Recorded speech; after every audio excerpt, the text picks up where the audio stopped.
Okay, what's happening? Before I do this review, let me state that if you think I know a lot about Nikon lenses, and oh my god I do, I know a lot about Nikon speedlights. Seen any of my prior videos, you've seen that I've got more speedlights than God. I've been using them for 25 years now. I own tons of the old ones and all the new ones, multiple copies, so I will be doing... Actually, I checked the web and checked YouTube, see what other reviews were out there, if anything, because the SB-5000, the new Nikon speedlight, has been out now for about a month, and there's nothing out there. Nothing. There's a couple of people going, well, this is a specification. Well, that doesn't mean anything. Specifications don't mean a damn thing. And if someone doesn't have any experience, then what the hell good are you? You know, I can read the specification off of Nikon's own damn website. That doesn't help me any. It doesn't tell you whether it's any good or not. So let's do a full and complete review, and I have been testing the hell long term. What I mean by long term, more than a few days. Testing the hell out of the Nikon SB-5000. So my spectrum of experience with Nikon speedlights is far more extensive than anybody else's out there by a factor of at least 20, and that's no exaggeration. I would call, in summation, let's go over the specific empirical facts of why this speedlight is mostly a bummer and a little bit good. So I'd actually rate it about 80% fail and 20% win. What's the issue? Well, let's see. Here's the last Nikon speedlight. Where do I start? Last Nikon speedlight. There is also a design flaw. If you check the prior video, there's a design flaw on the SB-5000 versus its prior SB-800, SB-900, and this is the SB-910. Design flaw on it. It only has 2 autofocus assist lamps. Why is that an issue?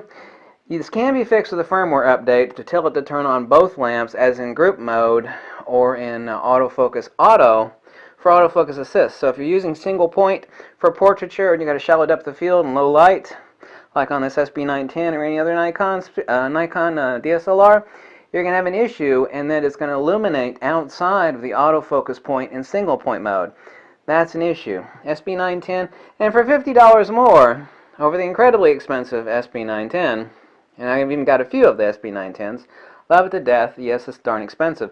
But for $50 more, considering this is made in China and this is made in Japan, you damn well should have stuck 3 autofocus assist lamps on it like there is on the SB-910. See the prior video for the specifics and details on this. So the SB-5000 is roughly 80% fail and 20% win. I'm not saying that loosely. I'm going to tell you why. The first issue is made in China. $600 versus $550 for the SB-910. Money not being an issue, but my premise is that if Nikon is saving at least 30% in production costs by having it shipped from Japan to China, then the cost at least ought to be the same, if not less. You know, there are a lot of companies out there. Nikon has to make its buck, but make it somewhere else. If you're going to make it cheaper, which it is cheaper, and you're going to actually make it cheaper specifically in who made it in China versus Japan, then make it a little cheaper, or at least, for God's sakes, make it the same price. But outside of that, it's got no Wi-Fi at all. This is a receiver only. You're going to have to use a WR-R10 with this, and it's not going to work with the SB. Not going to work with the Nikon D810, D750. You're going to have to buy those modules. So even though the SB-5000 is compatible with the most current Nikon DSLRs, the new radio function can only be used with the new Nikon D5 or D500 camera bodies at this stage. If, for example, like if you have a WRR10, which is $180 by the way, so you get $600 on this and another $180 for the radio transceivers, then you're looking at $600 plus $200 basically. That's $800, and that is absolutely ridiculous. It will brick this Nikon D810. And if you buy a WR-R10 and you have a Nikon D5, you don't have a D500 yet because it's not out yet, there has to be a 3.0 firmware update applied to the WR-R10. This is a radio receiver only. There is, and this is the ironic stupidity of Nikon, is the new Nikon D5, and even though it's not out yet, the new Nikon D500 do not have radio communication natively. When you open up the box and you yank out your Nikon D5 or your D500, it doesn't have any compatibility out of the box with the SB-5000 Speedlight, and that's an issue. It means you have to spend another $180 on top of the $600 for the SB-5000 Speedlight, and that is just a little bit stupid. And people, by the way, the reviews on the SB-5000 from true professional shooters, wedding shooters and whatnot, is averaging, I did an average assessment, and it's like 2.5 stars, and that's really what it deserves. So the failures on this flash: it has no Wi-Fi capabilities, only a radio receiver. It has no transmission capability for radio. The new SB-500, the new Nikon D500 and the new Nikon D5 do not natively support radio transmission to this SB-5000 Speedlight. You have to buy that $180 WRR10. It's made in China. It's cheaper made. The display on the back just sucks. Compared to the SB-910, which is beautiful, it's very nice and clear, and the dot pitch is really nice and tiny. It's very clear and easy to read. It's worse on the SB-5000, the new Speedlight. For $50 more, you at least could have made the display better. The display sucks. For those that didn't like the fact that the SB-900 and 910 are essentially like a computer, they're incredibly complicated, the SB-5000 has been dumbed down. It's a good thing and a bad thing, because the layout, not that it's different, I have no issue with a different design, the layout actually sucks on it. It's counterintuitive of the way a lot of the stuff is laid out on the SB-5000. For $50 more in the SB-910, it's made cheaper. Like I said, it's only got 2 autofocus assist lamps versus the 3 autofocus assist lamps on the SB-910, and that creates an issue in single point autofocus, which means that if you're going to use low light condition with the SB-5000, you have to stick it in group mode or auto mode for it to use both autofocus assist lamps. Otherwise, it's going to autofocus assist outside of the boundary of the single point of autofocus for your Nikon DSLR. The win on this, like I said, 80% fail, 20% win. The 20% win on this is that recycle time, did a lot of testing recycle time. At full blast manual mode, it's almost exactly, let's just say it is, 2 seconds faster. Now, all refresh batteries, testing, swapping out batteries, 2 seconds faster, full blast. The guide number, and there's a lot of BS information out here about the SB-5000. People say, well, it's lighter weight. It's not lighter weight. It's the exact same damn weight as the SB-910. It is smaller. I'd say it's about 15% smaller, but the actual weight is exactly the same. Guide number is the same. It's actually a wee hair higher, just a tiny smidge higher by a half a point on guide number than the SB-910. So essentially, same guide number, same power output. Even though it's 15% smaller, it's still the same damn weight. So recycle time is 2 seconds faster. There is an internal fan. You can actually hear it after it fires, just after a couple shots. I'm going to TTL BL. Let me stick it. There we go. It'll turn on immediately after 2 shots. You can hear it. There's a little fan in there. But the issue is that anybody that thinks they're going to launch a turbo pack onto this and plug it in, and they're going to go to a wedding, or they're going to do a shoot if they're a photojournalist and just keep blasting this thing, the fan up here is not the issue. Okay? Used to repair a lot of stuff. Fan's not the issue. The issue is the capacitors. What blows on these speedlights, and Nikon makes the best speedlights. I mean, any capacitor could blow. I've got tons of old speedlights. They just keep rocking and rolling from Nikon. However, who knows on this Chinese-made one. Man, went from great Japanese quality to Chinese quality. Oh, but we raised the price. Well, that makes a lot of sense. So you lowered your production cost by 30%, but you raised the cost $50. Yeah. Fail on that. The issue is the capacitor. So if you think you're going to sit here and blast with a turbo pack, it's not going to happen. You'll blow your capacitors. It's like, well, the xenon tube in the head is kept nice and cool. That is not going to cool down the capacitors. So a lot of people think that they're going to sit here and blast. And there's a lot of people reporting that too. You can just sit there and blast away on the SB-5. Yeah, but you'll kill the Speedlight. I guarantee you 110%, 200%. That's what people are going to do. They're going to take this to weight. It's like, I read the SB-5000 is blast and blast. And you get a quantum turbo pack like this or another battery pack, plug it in the front, brrr, brrr, but oh my god, my speed light's dead. Yeah, your head's nice and cool and it didn't overheat. Overheating doesn't mean anything. Overheating is protection saving feature. The SB 900, 910, SB-800, and also on this. However, it's basically not going to report that it overheats. But the overheating up here is not the same as you stressing out and blowing the capacitors in the body of your speedlight. That's where most of the weight is, and that's really what blows 80% of the time. The xenon tube, which does happen, but the capacitors. What do you think is holding that charge that is immediately dumped to the xenon tube? That's the issue. So that's something that Nikon doesn't mention. It's like, well, you can sit there and blast and blast. Yeah, this will be kept cool, but you'll still destroy the speedlight. So the guide number is the same. The weight is exactly the same. It's roughly 15% smaller. 120. It's rated for 120 continuous shots at 5-second intervals, but you'll blow the capacitors, I just got done saying. The cooling system has no real effect on the capacitors, which is the real killer in any speedlight, regardless of whether it's made in China or Japan. A capacitor is a capacitor is a capacitor. The menu system is dumbed down.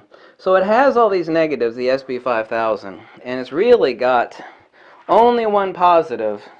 And it doesn't matter what quality of batteries you use. It is important what quality of batteries you use. You're still going to have an issue with recycle time on your speedlight. Let me hook in a quantum turbo pack here, which if you're a wedding photographer and you don't have a quantum pack, then you're just smoking crack. Because I don't care how fast the recycle time is, and this is what people don't get. I tell them this all the time. It's kind of hard to do this while sitting down. This is very cumbersome to do while sitting down, actually. People think, well, the recycle time is going to be so fast on the SB-5000. It's like it doesn't matter. You're working off of batteries. Batteries! So this could have like instant recycle time, but if it could only suck so much power at so much time over a certain period of time, it doesn't matter what the recycle time is on your SB-5000, because you're going to need, like this, a quantum pack for near instantaneous recycle. TTLBL, like this. I stick it in a continuous high. And not shoot this into the camera. That would be smart, wouldn't it? And let me go. Menu. Flash. Sync. Auto FP. Yep.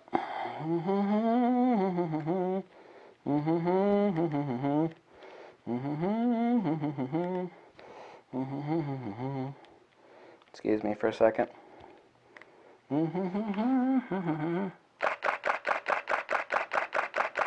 I got near instantaneous recycle time with a quantum pack. If you're a wedding shooter, photojournalist, you know this already. So it does not matter whether it's SB-910 or this SB-500. It can only suck so much power. The drain time over a period of time can only exist at a certain rate. If you sit there off the batteries only, by the way, if you're using external power, your speedlight still does need the 4 batteries. The 4 batteries control. Why is that? The 4 batteries control the actual computer of the speedlight.